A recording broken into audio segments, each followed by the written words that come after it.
Good evening. It is my honor to welcome everybody to Marabella, and it's also our home. My husband, Jim, and I live at Marabella for the last 2 years. We're both alumni of ASU, and Tempe's been our home for over 50 years. Marabella is a collaboration of seniors with varied professions and backgrounds who choose to live here for the opportunity to keep learning by taking advantage of classes at ASU, in person or online, and getting the opportunity to attend lectures, dance, music concert, as well as discovering new hobbies and field trips. Marabella residents partner with ASU students and connect with the city of Tempe. The staff is wonderful. The 3 residents and bar serve nutritious and delicious foods from varied menus. And in fact, sometimes I wonder why I do have a kitchen.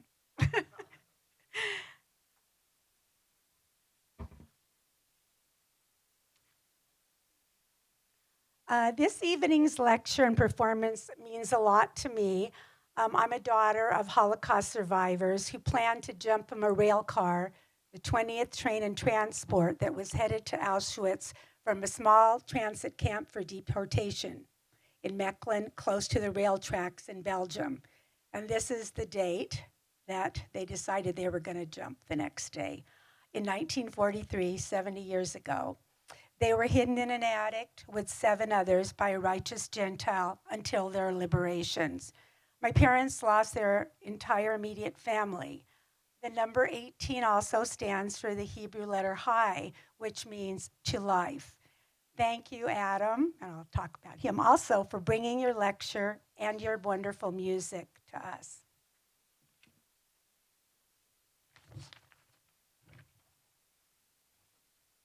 Adam is a violinist, and he's pursuing his artist diploma degree at the Colburn School in Los Angeles under the tutelage of renowned pedagogue Robert Lipset. Did I pronounce that right?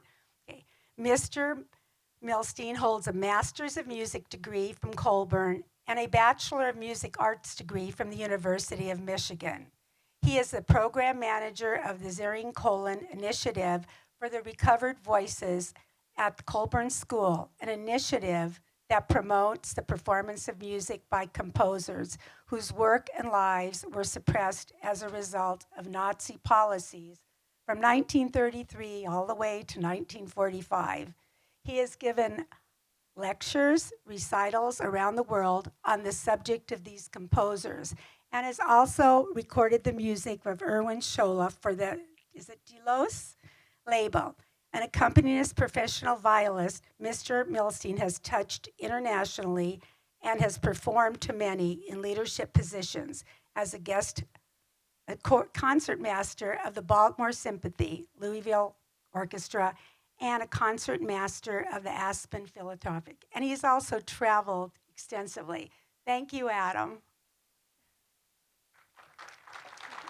Thank you so much. Actually, I have a mic up there, but thank you for your introduction.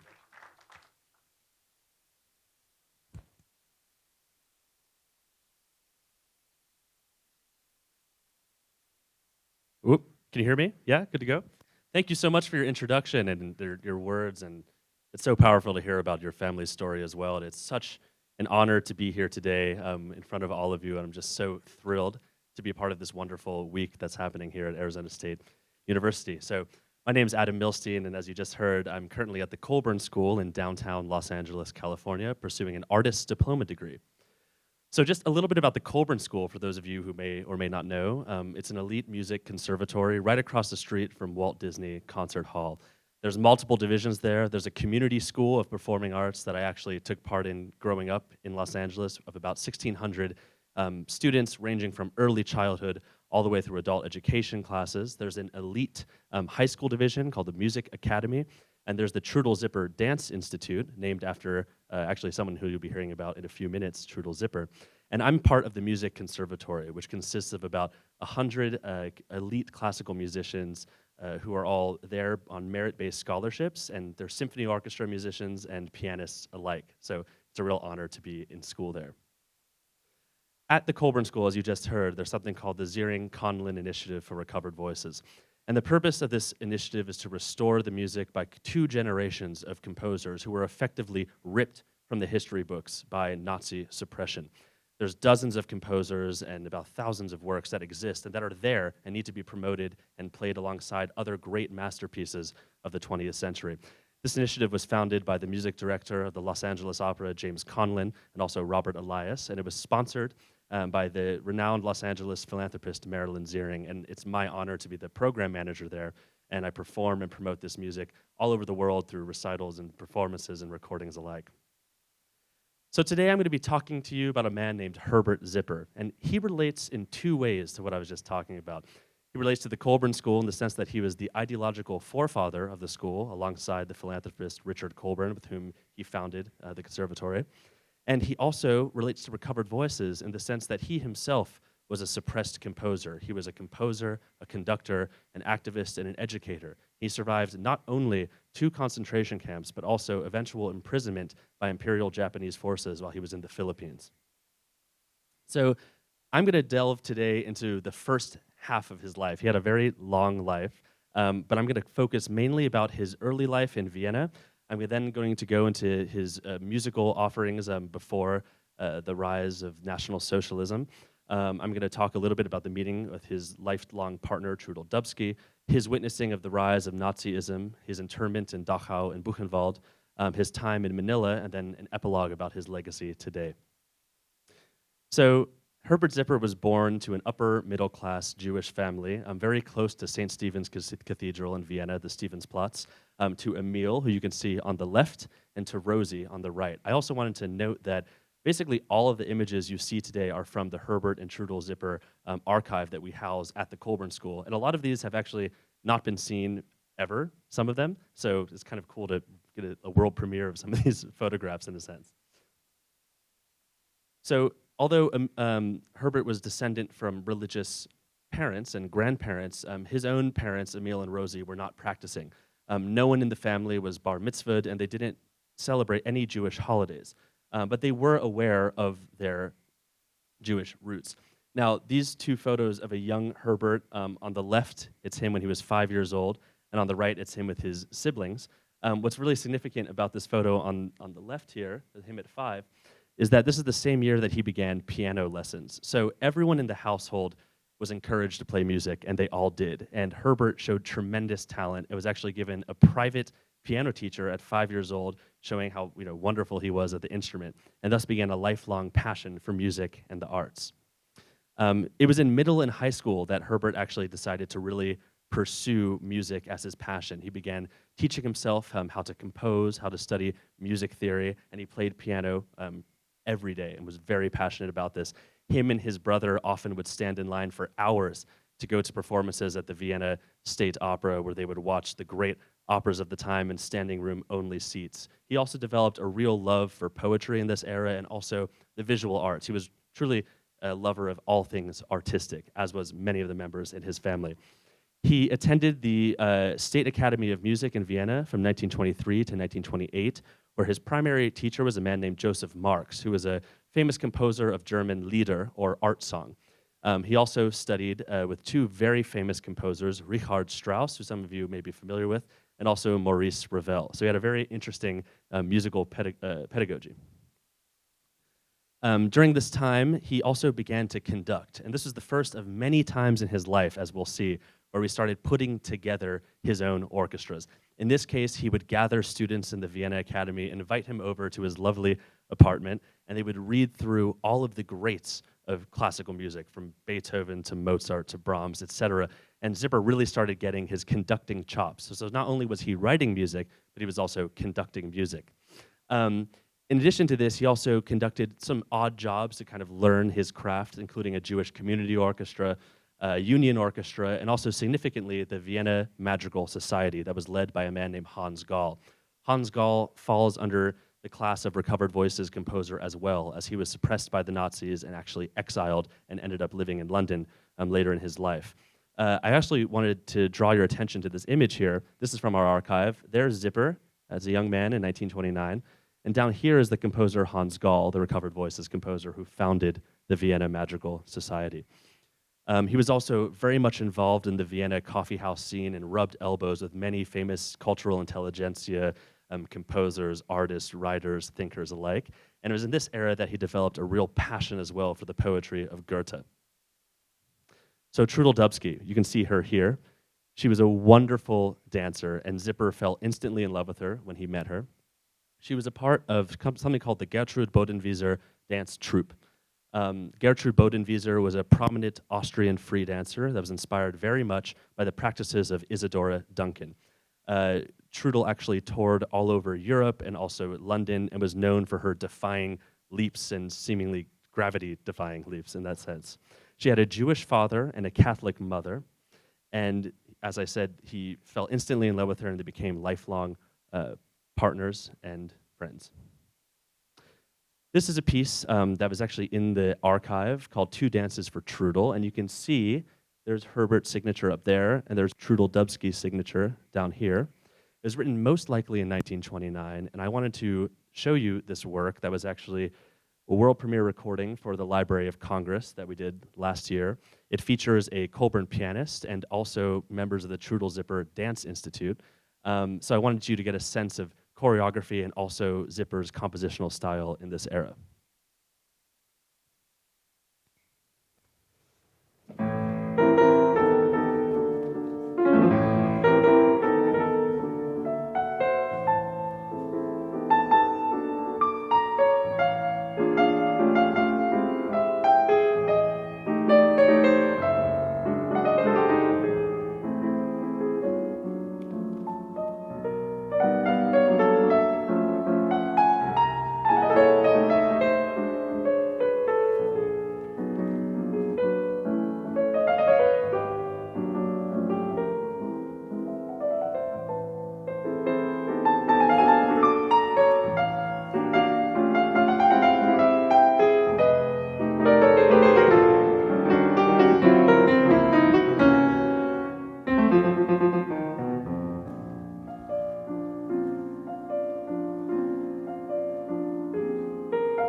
So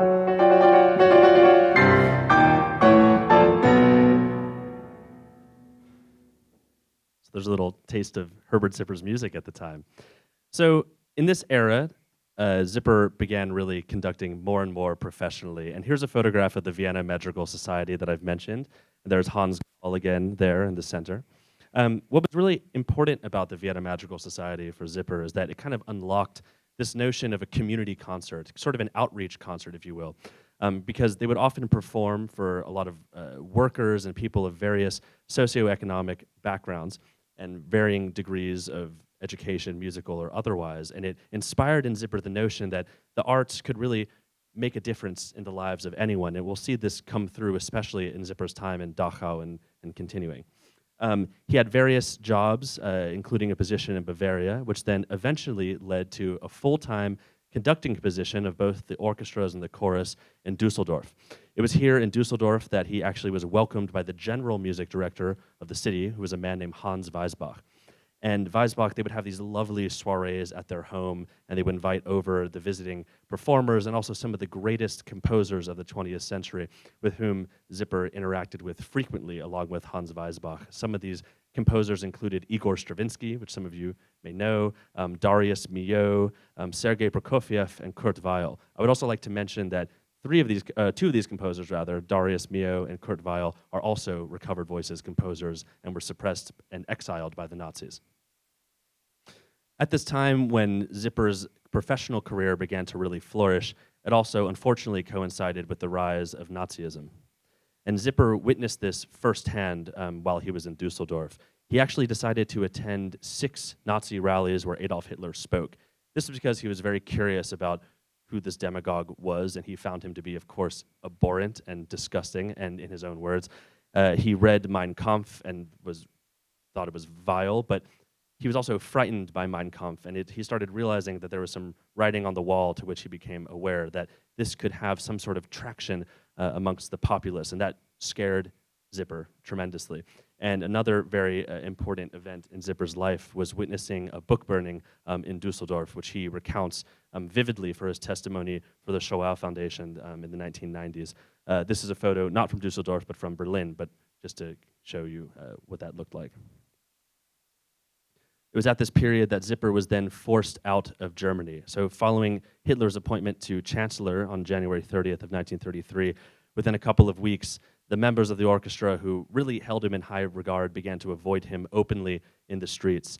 Hans Weisbach, who he considered a dear friend and who even would communicate to Zipper's father in letters about how wonderful a son he had, sent Zipper a letter following Hitler's appointment to chancellor, telling Zipper never to go to his house again, and he was banned from being there.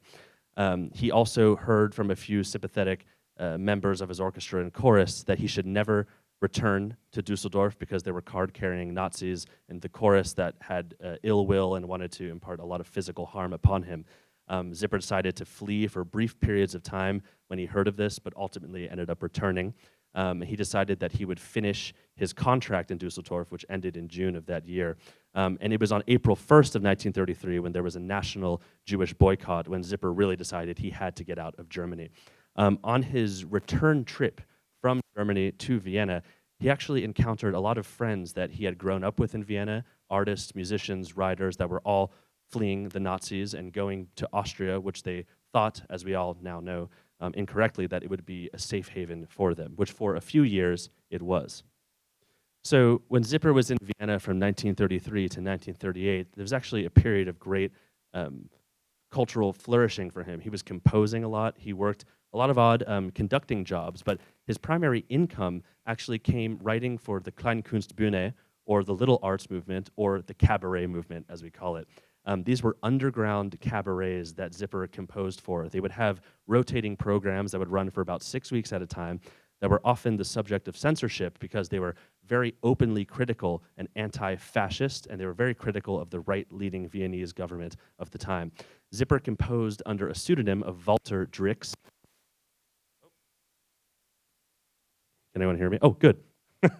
And he did this to have protection, not only physically, but also, for him, importantly, aesthetically. He considered this cabaret music not to be high art, so he didn't want his name associated with it. It was also at this time that he importantly, is this kind of going in and out? He met someone named Jura Seufer, who was a very prominent playwright, a leftist, and a communist that Zipper would later meet again in Dachau. Should we switch microphones? Let's see, this is, oh, that's much better. And it's funny because I chose that one earlier today, and of course that's the one that doesn't work, so shows you what I know. Also in this time in 1937, his beloved Trudel actually accepts a position in Manila to establish a dance academy there in the Philippines. She thinks it'll only be for 1 year. It ends up being a 9-year stint as a result of the war. And actually, this photo of Vienna is from our archive. It might have been taken by his father, because his father, in addition to being a successful inventor, was also a very passionate amateur photographer. So following the announcement of the annexation of Austria, the Anschluss, Zipper sunk into a tremendous depression. He actually destroyed some of his music, and he threatened to destroy everything that he wrote. He didn't see a point of continuing to write music anymore. He was so depressed. He had been warning his family a while that things could go south very quickly, and they weren't really listening to him. They were proud Austrians, they were proud Viennese, and they refused to believe that something so terrible could happen in their own country. And it was the Anschluss and the subsequent Nazi invasion which then made them realize, oh my goodness, we need to get out of here. Luckily for Zipper, his father was actually away on business in London. Zipper sent him a message and told him, do not return home. And this would actually end up saving the life of Zipper and his brother Walter. His mother and Zipper began working on trying to apply to visas to leave Vienna. And in the midst of all of this, Zipper and his brother were arrested on May 27th of 1938 by plainclothesmen. And this begins then his terrible internment in Dachau.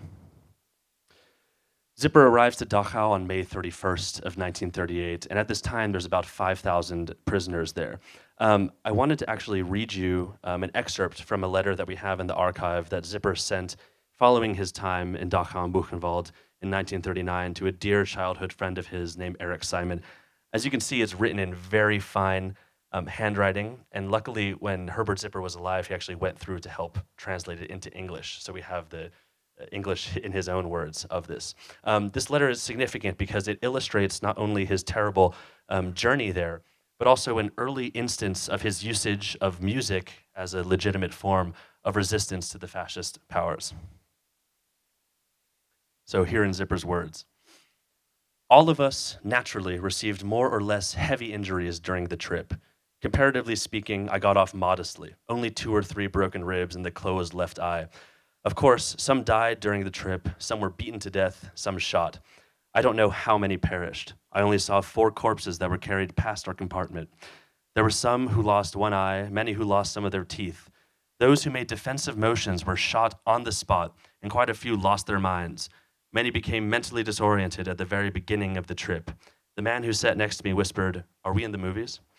We were not allowed to move, to speak, or to step out. These 13 hours never ended. Many never recuperated fully from the nightmare of this trip. Somehow, this introductory journey into German concentration camp life did not affect my mind adversely. I still remember the thoughts that went through my mind during that night. I soon convinced myself that I would never regain freedom alive, except if there was a revolution in Germany, for which, however, there was no prerequisite. I remember that during this journey, we brothers bid farewell to each other by means of the language of the eyes.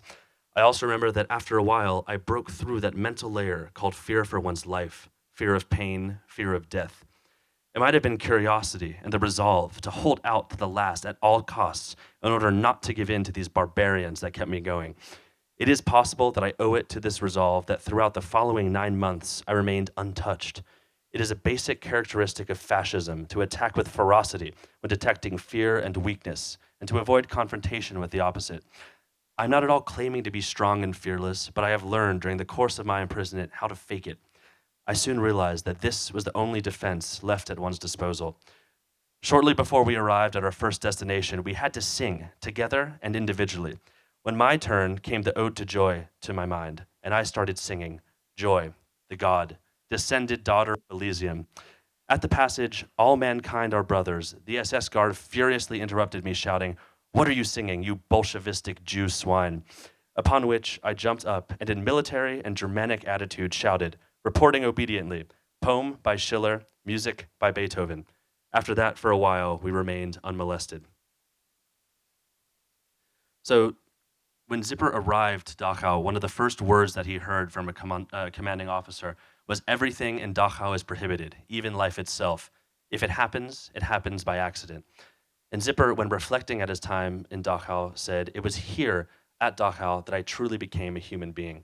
And we're going to discover why that is. And it's because of the arts that Zipper maintained his sense of humanity in not only himself, but many of those around him. So from the get-go, Zipper believes that he is not going to make it out, as you just heard in this letter, and this allows this kind of resolve in him to try to persevere at all costs. And we can actually see this is a facsimile of the Dachau prisoner registry, and there's Zipper's name, Herbert and Walter, down here. The two brothers, the whole extent of their internment, decided to never make it known that they were brothers because they didn't want any extra attention brought to them.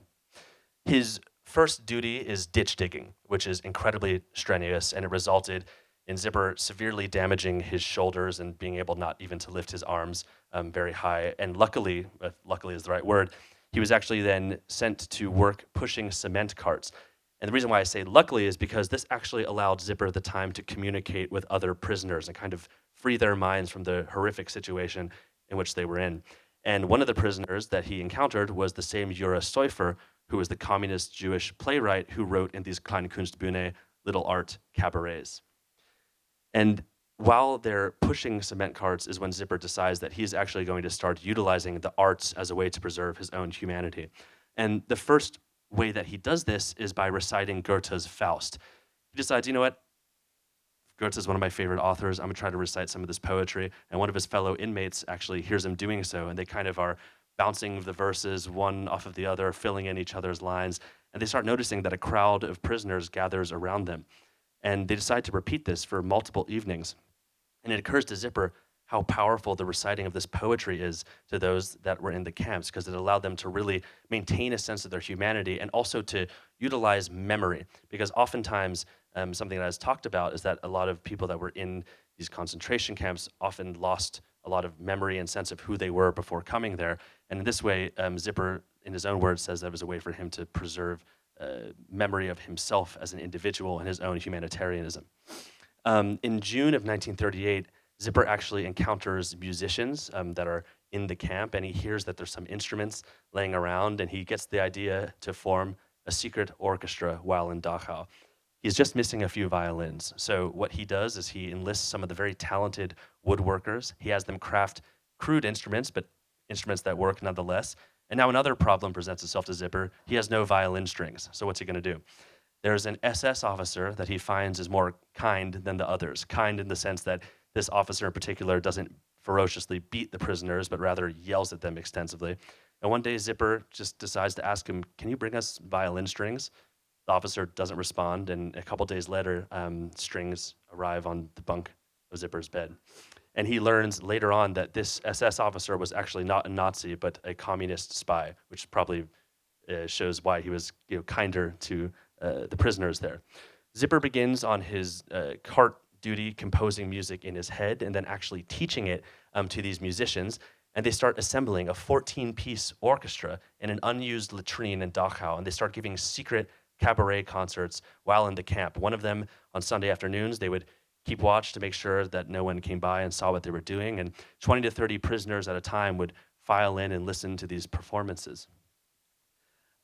Zipper also decides to work in the latrine late at night, even following a long day's shift, because it allowed him time to be by himself and to continue to compose music in his head. Also, the so-called patrons of these concerts that would gather would actually create sheet music for Zipper to write on by taking Nazi propaganda newspapers that were disseminated across the camp, and they would sort of take the margins of them and paste them together, allowing a way to Zipper to write down his compositions. So the next work that I wanted to draw your attention to and that I'll be performing for you in a moment is Dachau Lied, or Dachau Song. This was written with Jura Seufer while they were on cement cart duty. They were actually walking by the notorious saying, "Arbeit macht frei," work will set you free. And Seufer said, that actually might make a kind of good, ironic line for a poem. So he crafts a poem, he recites it to Zipper, Zipper remembers it, and the next week he's composing in his head and he sings it back to Seufer. They think this is great, and they actually enlist a few musicians and teach it to them. And through oral tradition, this work is actually spread throughout not only Dachau, but other concentration camps in France and Holland and beyond. I wanted to actually read to you some of this poetry of Dachau song. Barbed wire laden with death is strung around our world. On top of it, merciless heaven sends frost and burning sun. Far away from us are all joys. Far away is home. Far away are the women. When we silently stride to work, thousands at daybreak. But we have learned the maxim of Dachau, and thereby we became hard as steel. Stay a human, comrade. Be a man, comrade. Do a good job. Get to it, comrade, for work will set you free. Before the mouth of rifles, we live day and night. Living here becomes our lesson, graver than we had ever thought. No one counts the days and weeks anymore, some not even the years, and so many are broken and their visage lost.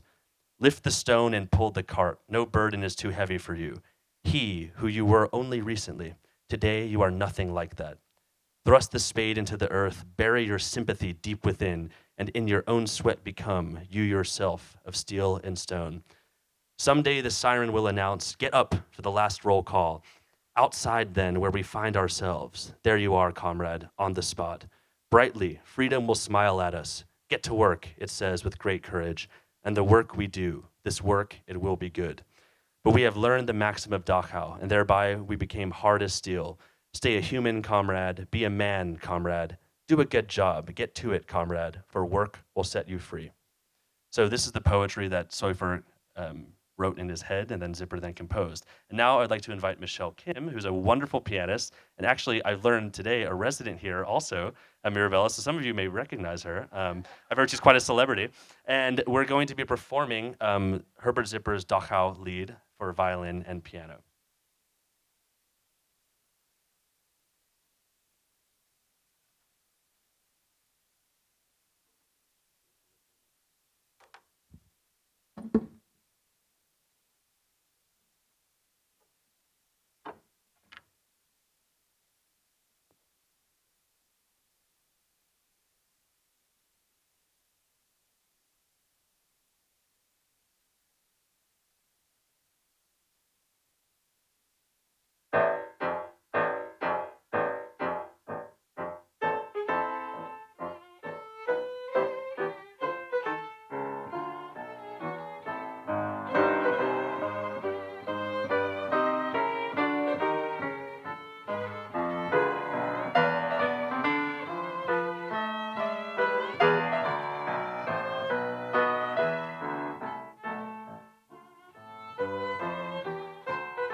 So it's pretty amazing to imagine that just spreading across as a resistance song to a variety of camps. So following his time in Dachau, Zipper is then sent to Buchenwald. There are quotes saying that if Dachau was organized hell, Buchenwald was disorganized hell. That was definitely the case for Zipper's experience there. He did not have the time to do anything of artistically speaking, but he would often try to uplift those around him through joke telling or poetry and things like that. But there was no secret orchestra in Buchenwald. He had the very unfortunate task of being on latrine duty at this time, which was an incredibly dangerous job. The latrines at this time were massive open pits, and prisoners had to use buckets to get rid of some of the waste, and Zipper was one of these unfortunate prisoners. And luckily for him, he never fell ill, which many did. Now, Zipper was also kind of fortunate in the sense that his time in Dachau and Buchenwald was before the final solution. He was in there from 1938 to 1939. And at this time, what a lot of the Nazis wanted were the Jews to be expelled from Europe. So certain prisoners, if they had import or if they were of a certain level of affluence, could sometimes be released from these camps. And that was the case for Zipper. As I mentioned earlier, his father was away on business in London during the Anschluss, and being able to operate outside of Austria, he could actually secure visas for both of his sons that were at that time in Buchenwald. So his father, Emil, actually secured visas to Uruguay. And here is the visa for Zipper. And the rest of Zipper's family was in Paris. So following his release on February 20th of 1939 from Buchenwald, he went immediately to Paris, where he was joyfully reunited with the rest of his family, his other siblings, and his mother and father. So the total time that he spent in the camps was from May 1938 until February of 1939. And this is actually his photocopy of his release document from Buchenwald. So you can see Buchenwald there. So thus begins the next wild chapter of Zipper's life, which is in Manila. You may remember that I mentioned that his beloved Trudel was in Manila establishing a dance academy in the Philippines. And while he was in Paris, he was able to communicate again with her. And he received a telegram, and here's the telegram up here. It's a little hard to read, but it's from Trudel actually inviting Herbert out to Manila because the recent director of the Manila Symphony Orchestra had passed away, and they needed a new music director desperately, and would Herbert be interested in joining her in Manila, to which, of course, he responded yes, enthusiastically. So he went actually to Milan, and this began a very long journey via ship all the way to the Philippines, where he was then reunited with Trudel, and they were married. Here's their photo of their marriage, and they were actually given a fully Catholic wedding in the Philippines at the request of some of the symphony board members. This is just a really lovely photo of them. And this sort of begins a year of relative peace for Herbert and Trudel before things go south again, unfortunately. So Zipper conducts the orchestra until 1941. And at this time, he really has to earn his paycheck because some of the orchestra musicians don't know how to play their instruments. Not all of them, but some of them, specifically the bassoon section, supposedly. Maybe that's no commentary on bassoon players. I love bassoon players, but I'm just saying. Many of them were actually in some of the jazz ensembles, and at the downbeat of his first rehearsal, he looked over to the bassoon section, and no noise or music or anything was coming out of them, and they raised their hands. They said, "Dr. Zipper, we're so sorry, but we've never played the bassoon before." So he began a role, again, of an educator and also an orchestra organizer. This is a really wonderful photo from 1940 of the Manila Symphony Orchestra, and you can spot Zipper back there with the orchestra members. So he conducts, him and Trudel go on various vacations in the Philippines. He's enjoying his time as a full-time music director, and this all goes well and good until the bombing of Pearl Harbor on December 7th of 1941. At this point, the orchestra is immediately disbanded, and the academy, where the rehearsals would take place and lessons, etc., was shut down, as well as Trudel's dance academy. All was shut down. And Zipper actually had the great foresight to hide the instruments of the orchestra in an abandoned distillery because he assumed correctly that following the Japanese invasion, they would try to confiscate the instruments, and they were hidden, so they were not confiscated. Zipper knew that things were going to go south very quickly, and they did, unfortunately. And on January 1st of 1942, the Japanese army invaded, and thereafter, Zipper was actually arrested by 17 Japanese soldiers who arrived at his doorstep. They were tipped off by a spy who actually worked with Trudel, And the reason for Zipper's arrest was they were very suspicious of him due to a very anti-Axis speech that he had given a couple of months before. Also, his association with various high-ranking officials, and also, first and foremost, his friendship with Mrs. MacArthur, the wife of General MacArthur, who was actually an avid classical music supporter. She loved the orchestra and loved Mr. Zipper. And as a result, he was arrested and he was thrown into the back of a truck and told that he was going to be shot immediately. That didn't happen, but he was sent to a prison and he was interrogated relentlessly by Japanese military police. He was asked at first about his association with Mrs. MacArthur, and he actually had really nothing to say to them. He said, she's a lover of classical music. We just talked about music, and eventually they grew tired of asking him about that. And they switched over, and they asked Zipper if he would reform the orchestra so that he could perform for the Japanese imperial forces. And he would stall over and over again. He said, okay, well, maybe I can find the musicians and get it back together, of which he had no intention of doing. And they actually decided to eventually release him. And actually, before his release, he writes this letter to Trudel, which we have in the archive as well. I just wanted to read this to you. It's a very powerful letter that he wrote while he was in the Japanese military prison. It says, Herbert Zipper, it's in German, but I'm reading his own translation. Herbert Zipper, imprisoned by the Japanese military police. To my Trudel, for the 31st of January, 1942. It is the second time within a few years that on this very day, when I wished that you were filled with joyful feelings only, I'm in prison. It is the second time within a few years that I anxiously ask myself, did I have the right to make you join the path that I had to go? It is the first time within many years that I believe to have been right, not to escape from the agonies of injustice that painfully separate us from each other. It is the last time in all these many years that I beg you, urgently, to fully comprehend the reason of this painful choice that knowingly I took upon myself. So following Zipper's release from this military prison, every once in a while, troops will come and they'll ask him, where's our orchestra? And he would stall over and over again. And here's a quote that Trudel witnessed herself. One day they came, they asked him again, put together this orchestra, and they literally put a gun to his head. And Zipper said, well, we all have to die one day. Do what you have to do. I can't find them. They backed down, and they eventually left him unbothered. Now, from the years of 1942 to 1945, Zipper was actually approached by a member of the Filipino underground resistance movement, and Zipper decides to join them and to help out. So he actually communicates with General MacArthur about the locations of various Japanese shipping movements and also warships. And they do this by radio signaling to General MacArthur's headquarters using this massive radio that they actually managed to hide. The Japanese forces were aware that it existed, but they would hide it in like fruit carts and things like this, and they would have it mobile and moving around the streets of Manila all the time, and it was never found.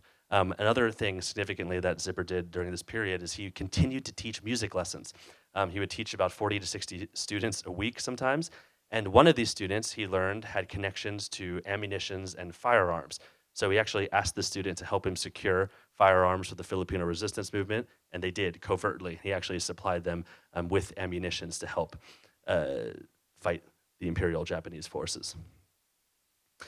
Now, following the liberation of Manila, which is a really tragic event, the whole city was leveled and destroyed. Herbert and Trudel narrowly avoid death on multiple occasions in this instance, and they actually lose most of their material possessions in bombings and subsequent arson as well. Immediately following the ceasefire, Zipper has the idea to put together an orchestra, because again, he knows the power that the arts have in uplifting humanity. And he actually uses his connection via Mrs. MacArthur to access General MacArthur. And he writes a letter, and he asks if he could please have some assistance in gathering instruments and music scores, to which MacArthur actually agrees to help out. And he initially, received some resistance, like, don't you know there's a war that has just been going on? Why do you need to put together an orchestra? But with the signature of General MacArthur, he could get anything done, and he did.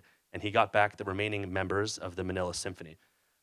These are some words that he wrote. The city is devastated. The stench of death is all around. Everyone is depressed and demoralized. We need something to uplift our spirits. And as a result, they have a symphony concert in the bombed ruins of the Santa Cruz Church. and it holds over 2,000 people. They advertise for it all over the city. They have tickets go on sale at 10 a.m. and within a couple of hours, it's completely sold out. This is a legendary concert that happened, to which there were Filipinos and also members of the Allied forces that attended. And they performed Beethoven's Eroica Symphony and Dvorak's New World. And it was such a success that the US Army actually asked Zipper to repeat these concerts in an old abandoned theater in the Chinatown district of Manila called the Rex Theater.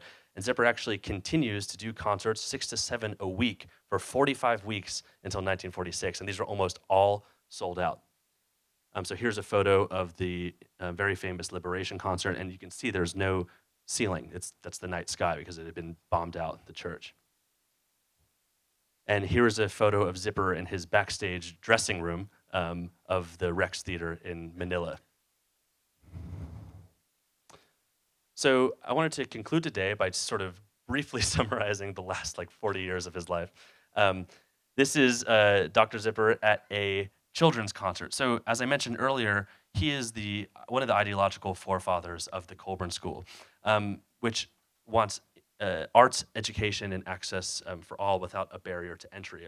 This is something that Herbert Zipper was incredibly passionate about, as was Richard Colburn. So following the war, he goes to America with Trudel, where they live for the rest of their lives. Zipper actually becomes the music director of the Brooklyn Symphony and starts these what we would call now outreach concerts.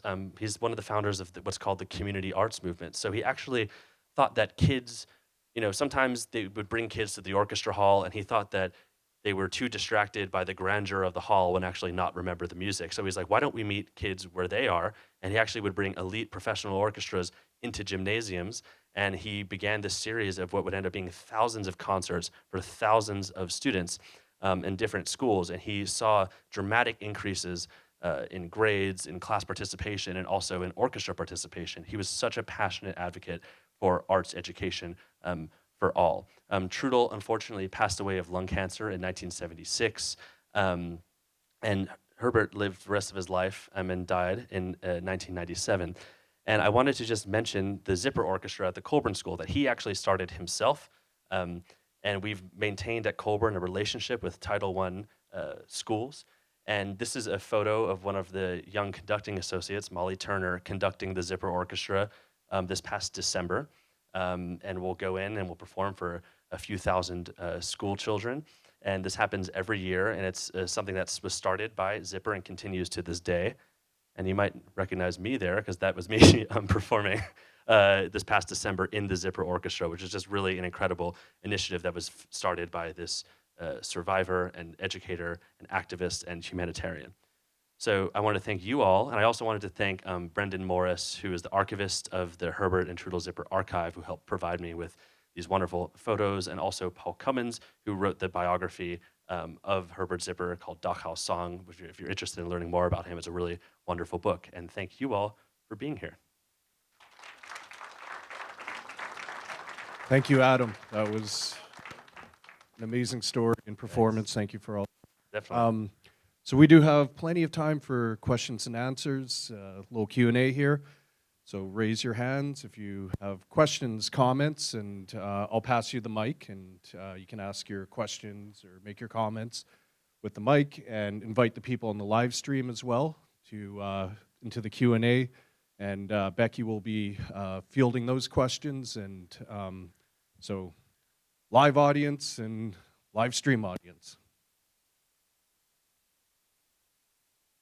Such an unbelievable story, there's got to be some. Did Zipper get back to Vienna ever? Yes, so he actually ended up returning to Vienna a little over a decade after the war initially, and then actually very significantly, towards the very end of his life, he was given a medal from the Austrian government recognizing his contribution to the arts. They also did a performance of a quartet that he wrote based on his life, and each movement is a different episode of his life, and they ended up performing that in Vienna. And he also was one of the first to engage with China as well. He had a continued interest in Asia following his time in the Philippines, and he was a big supporter of the Philippines and advocated for many years of the establishment of a Filipino cultural center, and he advocated for them in the United States as well, and received a presidential medal from the Philippines, and engaged also with China in bringing orchestra and classical music to China in the 1980s. And was one of the first to really embark on that as well. So pretty extraordinary individual.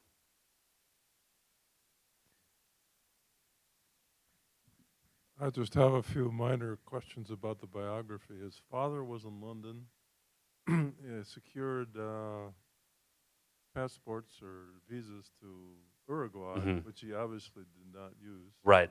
Instead, he went directly to the Philippines. That's exactly right, yeah. Okay. Well, what is his father and the rest of the family? Where did they end up? Sure. So actually, everyone survived the war. His brother Walter ended up in London ultimately, and the rest of his family, his mother, his sister, and his father and his other brother ended up in California. They went to San Francisco originally, and then ended up in a lot of them in Santa Monica, where they lived the rest of their lives peacefully.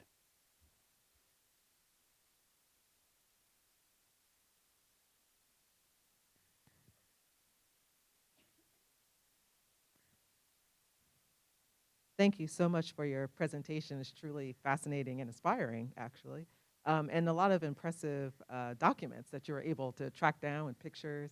And then several years ago, a project called Violins of Hope came to my attention, the preservation of these instruments. Were you able to recover some of the instruments that were played during this time that he was connected to? Yeah, that's a great question. Actually, I need to look more into that because I don't know if any of them have been recovered. I know that, at least in the case of Herbert Zipper's life, I don't know with regards to the instruments that were used in the Philippines, for example, but that's something I definitely want to look into, and it would be a great question for our archivist to learn more about. I know that a lot of the instruments were destroyed in the liberation of Manila, but the ones that were provided afterwards by General MacArthur and the U.S. forces might perhaps have a life of their own. That's a really interesting question I would love to look into. Did he continue to compose when he was here in the United States? Yes, he did. He wrote for his whole life. He also wrote a lot of educational works as well for students. He taught at a place called the Crossroads School, which is a school in Los Angeles, a high school. And he wrote pieces for students there, as well as some more substantial string quartets. And he also very much, he did a lot with Trudel as well. Trudel was very interested in design elements too, and they actually staged ballets together in the Philippines. And significantly, they did performances of some classic operas in Tagalog, the Filipino dialect, which is language, excuse me, which is just pretty amazing. I would love to hear those. I just learned about that in the archive, very recent discovery, so I want to dig into that some more. But yes, he composed for the rest of his life and conducted, I think, basically until he passed away at the age of 90-something. Yeah, so pretty significant.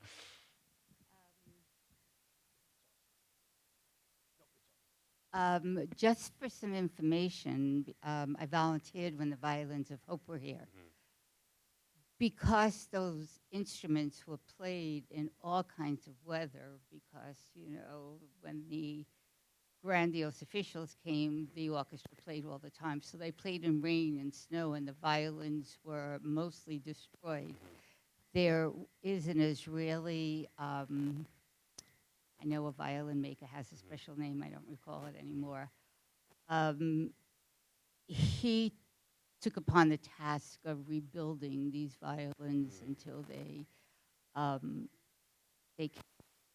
Wow. a lot of them were used when they played the concerts. There's a book, Violins of Hope, and if I ever unpack, maybe I'll find it and get it out to you somehow. Well, thank you for telling me about that. Yeah, and in the case of Zipper's instruments, I know that a lot of them were literally constructed in the concentration camp. And for Zipper's orchestra in that period, and when he was there in Dachau, everything was done in this unused latrine in secrecy. So I think for different purposes, but that's still that's very fascinating. And thank you for telling me about that. I'll definitely look into it. I have an online question. Oh, sure. Did most of his music later in life reflect his commitment to human rights, or were there any more personal works? He wrote a lot of personal works. That's a good question. I'll have to look into that actually a little more about the relation to human rights. I mean, for example, when he was composing in the underground cabarets, a lot of them were very political and anti-fascist. So that had to do with political rights and stuff like that. And of course, Dachau-Lied is directly related to human rights. And his quartet that he wrote about his own life, although it was a personal work, also reflects human rights in the sense that he really musically delves into much of the injustice that he encountered himself. But yeah, that's a good question. I would like to look more into that. So thank you for asking it. Why do you think that the public at large hasn't really been introduced to his music? Yeah, so that's a great question. And this applies also not just to Herbert Zipper, but also these recovered voices composers that I've mentioned. So as I said earlier, we're talking really about 2 generations of lost composers. And many people ask, are these just pieces that were written in concentration camps? And the answer is actually no. There are, of course, in the case of Zipper, pieces that were written in concentration camps, and significantly in Theresienstadt, outside of Prague, which was a quote-unquote artist concentration camp where a lot of music was written there as well. But there's actually, these composers lived, some of them even before the Nazis rose into power, but when they were labeled as degenerate, quote-unquote degenerate, during the era of National Socialism, they were often literally ripped out of history books. There's a case of one composer in particular named Franz Schreker, who in his heyday was a contemporary of Richard Strauss and incredibly popular. One of his operas, Die Geseigneten, was performed all over Europe. And he had a lifetime publishing guarantee with Universal Music. But following the rise of the Nazis, he was demoted from his post at the Berlin Hochschule, which is the highest level of academia. Performances of his music were banned.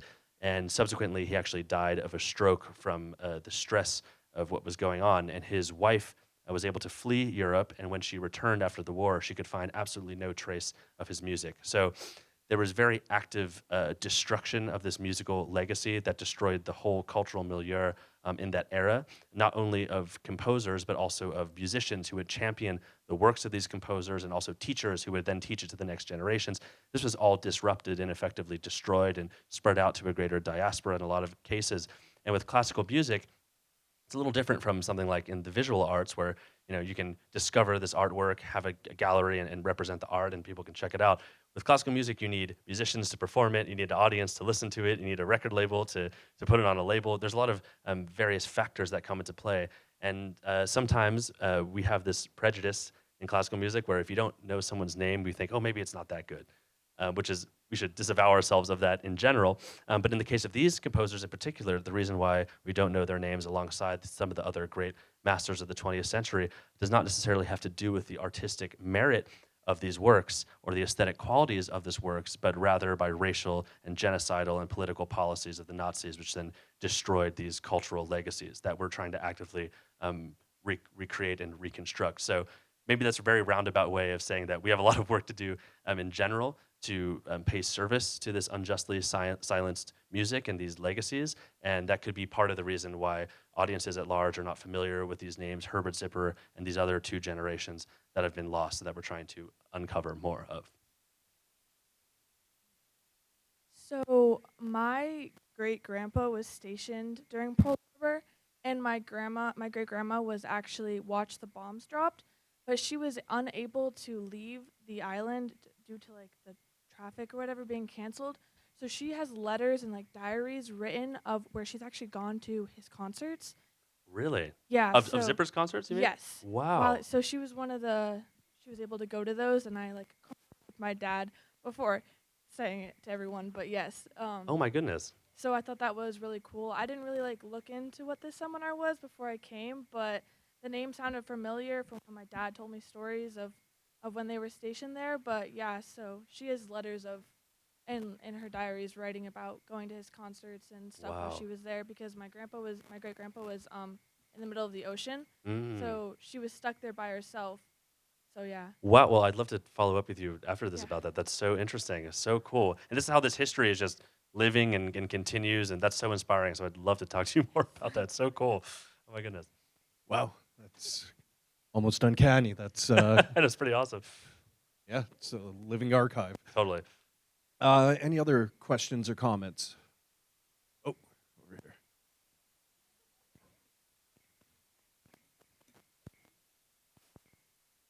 I'm just curious as to whether or not he had any children and or are there any descendants of his family? he did not. He decided not to have children. Him and Trudel made the conscious decision not to do that.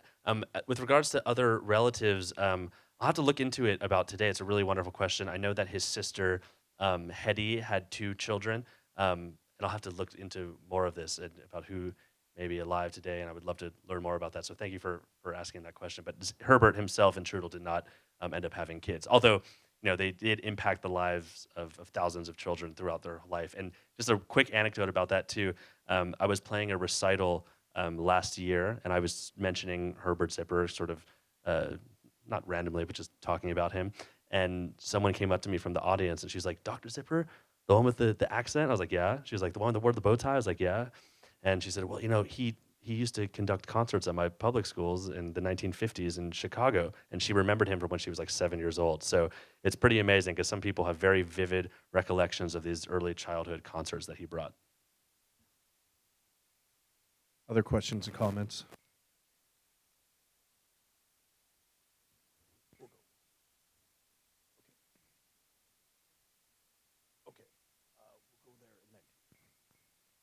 I just want to say that I'm one of the many people here who has never heard of Dr. Zipper, and I have found this whole discussion fascinating. So thank you very much. Oh, thank you so much. I really appreciate hearing that from you. Thank you. Yes, we are all really grateful for this wonderful presentation, but I want to tell you that Adam is going to come back to us, this time on Zoom, in November, end of November and the beginning of December for 2 programs. One on Weinberg, right? That's right, yeah. And the other one on Schulhoff, 2 important Jewish composers from this repertoire that was actually excised from our consciousness, and he's going to bring them back to life. And I wanted to Thank you, also brother. thank Hava so much for inviting me and having me here. And it's just been such a pleasure to do this. And I can't wait to come back, albeit virtually, but back nonetheless, and very excited to present on Weinberg and Schulhoff, 2 very interesting composers with very fascinating bodies of work and life stories as well. So, Well, we're lucky to have you here and sharing this extraordinary story and having your fantastic performance. And thank